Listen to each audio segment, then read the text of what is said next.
to play the French horn. Okay? Okay? Okay. So I'm gonna let you do everything with holding the horn. I completely trust you.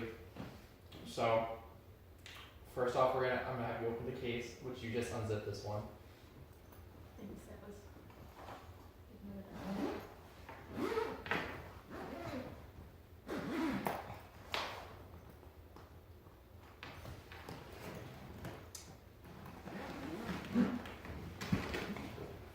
So, because my horn's weird, so you're gonna close the lid so you can make sure that the bell doesn't fall out. And there's a Velcro, so it won't, and then just lift it back up and grab onto the bottom. And so we're gonna grab the mouthpiece, so we're gonna start with the mouthpiece. And you can close the case, we'll do that later. Because the fundamentals for a brass instrument deals with the mouthpiece, like you already know on trumpet. To do anything on a brass instrument, you have to be able to do it on the mouthpiece. So we're going to start with getting a basic buzz out. So what you look for a basic buzz is you're going to say the words and poo. So say like you're just like something tastes really good. Say and then you're going to say poo. And now you're going to do it at the same time. So say and then go poo.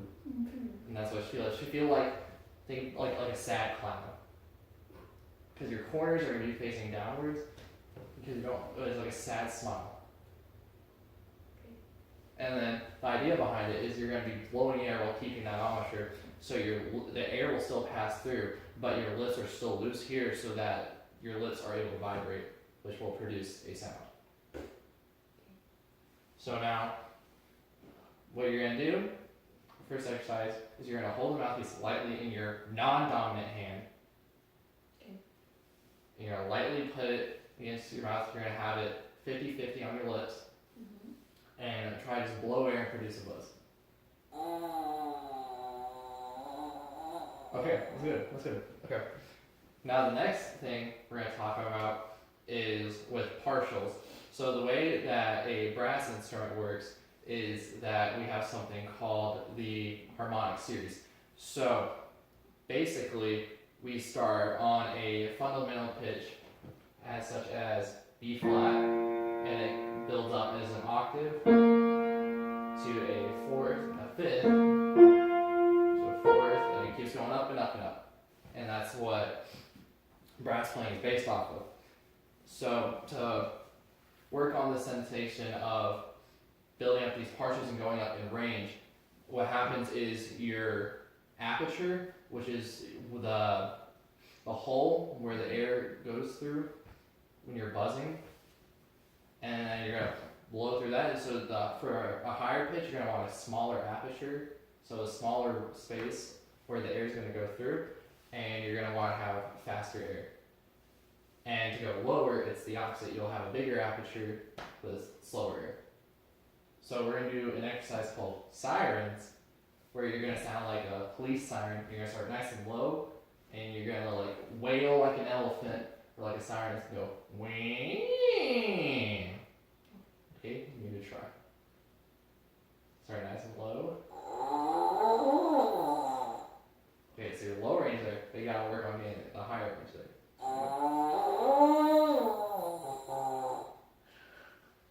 It's not bad, okay. Okay. So now, you're going to have to put the mouthpiece away in the case.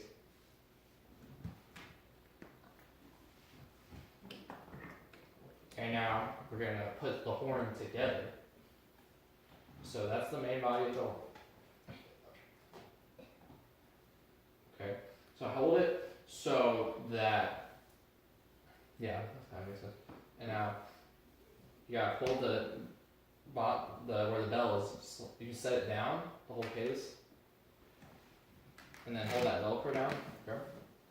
And now you're gonna grab the bell, and much like anything you would screw into any device, you put it in nice and comfortably, and spin it counterclockwise, not counterclockwise, tight. And you don't want it super tight, but you want it like snug. Okay, now you're gonna grab the mouthpiece and stick it in the mouthpiece, into the mouthpiece, which is right there. and you're gonna do a quarter turn Which one? clockwise. And now, to actually hold the horn, your left hand is gonna go on the trigger, which is down below the trigger. And then you have 1, 2, 3, your valves, and then your pinky goes in the pinky ring, where this is a saddle. And then your right hand goes inside the horn, where, to be specific, if we're thinking of a clock, it would be between 1 and 2 o'clock. And you want your hand to be slightly cupped, but not like cupped or like completely straight. You want it just like nice and relaxed. This might help you pull your. It's fine. It's fine. And you don't want it covering the hole, or you're gonna stop the sound and change the pitch. You want it facing relaxing outwards. And it's really hard to explain like how far to put it. You don't want like so far where you just cover everything, but you don't want too far out where you're not doing anything. It's like right in between. And to put it in playing position, you can either one, set it up on your knee, on your right knee, the bell on your right knee. Well, you gotta rotate it so the mouthpiece is. Come on. I don't like this. Okay. Do that. Or if it's more comfortable, you can play it off your knee, where you just hold it. We'll use your arm to hold it, your right arm. No, I'm losing. You're really high. You gotta make sure you sit up straight and play.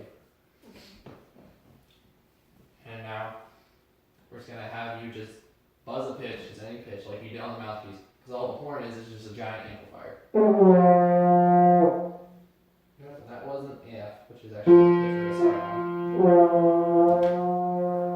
So the next thing we're gonna learn is how to play the first 5 notes of a F major scale, which the notes of an F major scale are, the first 5 notes is F, A, B flat, and C. But what's interesting about horn is that we have concert key and we have the actual instruments key. The concert key is what pitch is heard in the ear, but the actual instruments key is what the instrumentalist is thinking they're playing, what they see on the page. So the horn is an F, and so when the horn players sees an F, they'll finger an F to them, but what this noise that's actually being produced is a B flat. So when we're saying you're playing an F major, a concert F major scale, you're actually playing a C major scale. So the notes we got to use are C, D, E, F, and G. Which, to play the C, which was the first note you played, is open. You're too high.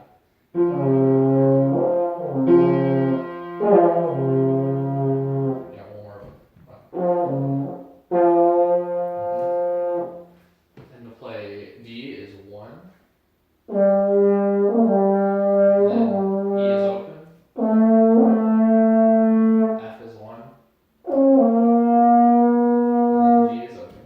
Right. Now, can you remember those fingers and go back down?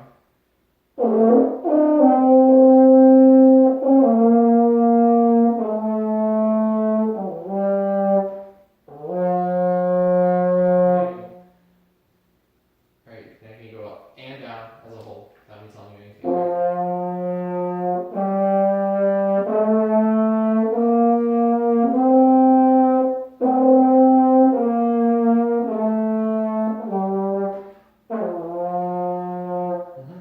And with those 5 notes, you can play a bunch of different songs, such as Hot Cross Buns, everyone's favorite. So, which is just, you just use the whole 3 notes, the first 3 notes you just played, which is E, B, and C. So you start on, it goes E, D, C, E, D, C. Just play that line.